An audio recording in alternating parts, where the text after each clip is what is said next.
There is no rhyme or reason for such diabolical attacks on the sanctity of life on every human being. But the war on drugs resonated a policy of kill, kill, kill. As the former president has always said, shoot them dead. The Quad Committee has responded by filing concrete legislative measures aimed at addressing the gaps in our legal framework. We have recommended at least 30 proposed legislations, and these measures aim to strengthen our legal frameworks and ensure that such abuses and misdeeds are prevented in the future. The Quadcom likewise recommends the filing of appropriate charges against the following. Number one, personalities linked to the illegal drug trade, particularly those implicated in the seizure of 360 kilograms of shabu in Mexico, Pampanga. Kai Meng, alias also known as Willie Ong, Yang Jiazheng, also known as Eddie Tai Yang, Mayor Teddy Tumang, and all the incorporators of Empire 999. Number two, perpetrators of crimes against humanity under Section 6 of Republic Act 9851 or the Philippine Act on Crimes Against International Humanitarian Law, Genocide, and Other Crimes Against Humanity. Former President Rodrigo Roa Duterte, Senator Roland Bato de la Rosa, Senator Christopher Lawrence Bongo, former PNP Chief Oscar David Albayalde, former PNP Chief Debold Sinas, Police Colonel Royina Garma, Police Colonel Edilberto Leonardo, and Hermina Muking Espino. Number three, the co-conspirators in the murder of Chu Kintung, Li Lanyang, and Wong Mengpin, the three Chinese nationals killed inside the Davao Penal Prison and Penal Farm on August 13 of 2016. Former President Rodrigo Roa Duterte, Police Colonel Royina Garma, Police Colonel Edilberto Leonardo, SPO4 Arthur Narsolis, and Superintendent Gerardo Padilla. Number four, individuals involved in the murder of General Wesley Barayuga, Police Colonel Royina Garma, Police Colonel Edilberto Leonardo, Police Lieutenant Colonel Santi Mendoza, former PNP Officer Nelson Mariano, PSMS Jeremy Tox Kausapin, and one alias Loloy. Moreover, Mr. Speaker, further investigations should be conducted against, but not limited to, the following individuals. Number one, personalities implicated in the illegal drug trade in relation to the revelations provided by resource persons Jimmy Guban and Mark Taguba, Representative Paulo Duterte, Councilor Nilo Abilera Jr., Mr. Paul Gutierrez, Mr. Benny Antiporda, Mr. Jojo Bacud, a certain Tita Nani, and Mr. Allen Capuyan. Number two, personalities identified to be involved in the illegal drug trade during the course of the legislative hearings: Hong Ming Yang, also known as Michael Yang; Wei Xiong Lin, also known as Alan Lim; Charlie Tan, and Mr. Sammy Uy. Number three, personalities involved in POGO-related illegal activities: Attorney Herminio Harry Roque Jr., Catherine Cassandra Leong, Go Waping, or also known as Alice Leal Go, Yang Jian Sin, also known as Tony Yang, and Hong Jiang Yang, the younger brother of Tony Yang and Michael Yang. It is an opportunity to uphold the rule of law, protect our nation's sovereignty, and deliver justice to those who have been wronged.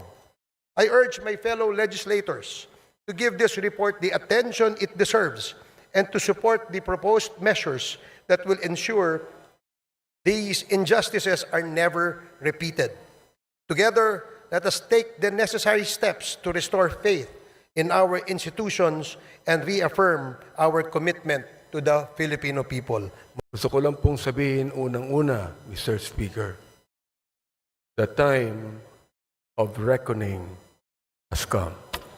Was the war on drugs truly aimed at dismantling the drug syndicates and put an end to this illegal and immoral trade?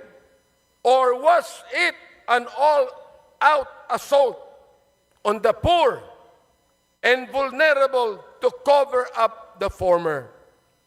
Gusto ba talaga nitong durugin ang mga drug lords at ang illegal drug industry? O durugin lamang ang mga mahihirap upang pagtakpan ang mga may kinalaman o kaugnayan sa problemang ito? Clearly, the war on drugs, while touted as the formidable solution to the country's drug menace, had resulted in the systematic violations of our constitutional rights to life, human dignity, and due process. But the war on drugs resonated a policy of kill, kill, kill. As the former president has always said, shoot them dead. That former President Rodrigo Roa Duterte's public pronouncements encouraged, facilitated, and normalized the killings and emboldened some of our policemen who are supposed to be the protectors of the people to carry out the same. Isa sa mga biktima nito, si former Iloilo City Mayor Jed Patrick Mabilog, mula sa short list ng best mayors in the world na isama sa drug list ni Pangulong Duterte. Nasira ang pangalan ni Mayor Mabilog. We discovered, Mr. Speaker and my dear colleagues, that the previous administration's war on drugs was fueled by a perverse reward system that incentivized extrajudicial killings under what we now know as the Davao model. There is no rhyme or reason for such diabolical attacks on the sanctity of life on every human being. Alam ko, ibabas na naman ako na ma-DDS pagkatapos nito. Gusto kong makinig kayong lahat. Alamin nyo nung muna ang batas. Bago nyo kami murahin, bago nyo kami latiin, alamin nyo muna ang batas. Police Lieutenant Colonel Espinido detailed that a 20,000 peso reward was paid per kill, where the drug war served as a tool to eliminate competition among drug syndicates. The dark reality of a policy that prioritized kill, kill, kill over jail, jail, jail. We recommend that cases be filed under Section 6, Crimes Against Humanity, under the International Humanitarian Law, Republic Act 9851, against former President Rodrigo Roa Duterte, Senator Ronald Bato de la Rosa, former PNP Chief Oscar David Albayalde, and former PNP Chief De Bolsinas, among others.